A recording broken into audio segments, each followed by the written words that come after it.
പെരുന്നാൾ പൊലിവാണ് നാടും നഗരവും. കൊട്ടാരത്തിൽ ഖലീഫ ഹാറൂൺ റഷീദും പത്നിയായ സുബൈദ രാജ്ഞിയും ചതുരംഗ കളിക്കുകയാണ്.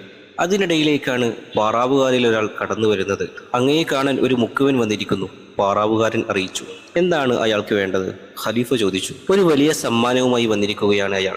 സമ്മതം ലഭിച്ചതോടെ മുക്കുവൻ ഒരു വലിയ മത്സ്യവുമായി അകത്തേക്ക് കടന്നു വന്നു. അത്രയും വലിയ മത്സ്യം ഖലീഫ ആദ്യമായി കാണുകയായിരുന്നു. സമ്മാനം മുമ്പിൽ വെച്ച് മുക്കുവൻ മാറി നിന്നു. അയാൾ കാത്തു നിൽക്കുന്നത് ഖലീഫയുടെ സമ്മാനത്തിനാണ്. അദ്ദേഹം കൽപ്പിച്ചു, ഇയാൾക്ക് 4000 ദിർഹം നൽകുക.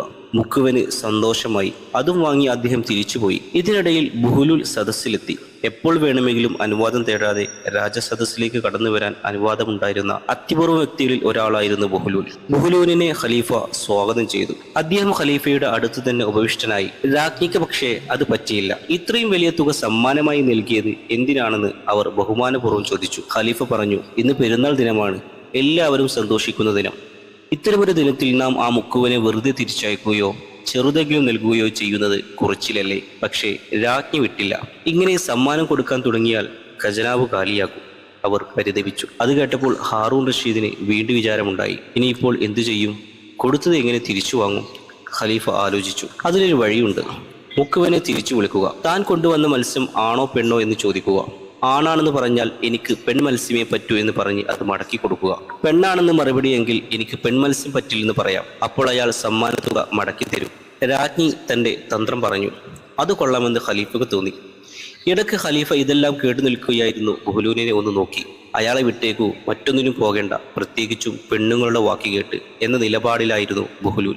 പക്ഷേ ഖലീഫക്ക് സുബൈദ ബുഹുലൂലിനേക്കാൾ വലുതായിരുന്നു. തിരിച്ചു വിളിക്കപ്പെട്ട മുക്കുവൻ തെല്ല് അമ്പരപ്പോടെ ഖലീഫയുടെ മുമ്പിൽ നിന്നു. ഖലീഫ ചോദിച്ചു, താൻ കൊണ്ടുവന്ന മത്സ്യം ആണാണോ അതോ പെണ്ണോ? തികച്ചും അപ്രതീക്ഷിതമായ ചോദ്യം കേട്ട് മുക്കുവൻ പരിങ്ങി. ഇത് കണ്ട ബുഹുലൂൽ മുക്കുവനെ സഹായിച്ചു.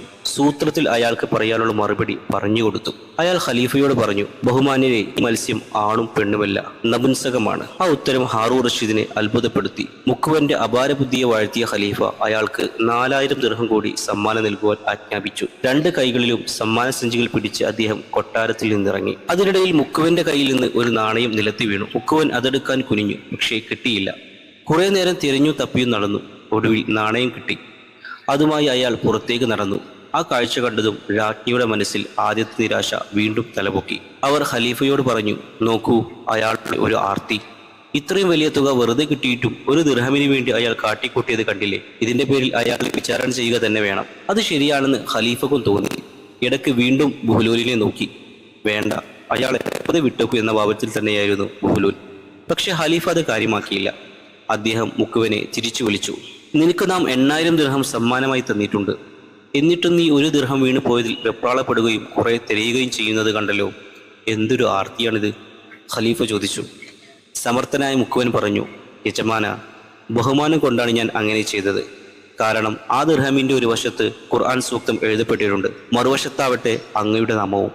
അതെടുക്കാതെ നിലത്തിട്ട് പോയാൽ കാലുകൾ കൊണ്ട് ചവിട്ടി മെതിച്ച് നിന്ദിക്കപ്പെടുന്നത് അള്ളാഹുവിൻ്റെ വചനങ്ങളും അങ്ങയുടെ മഹോന്നതമായ നാമവുമായിരിക്കും. അതെനിക്ക് അസഹനീയമാണ്.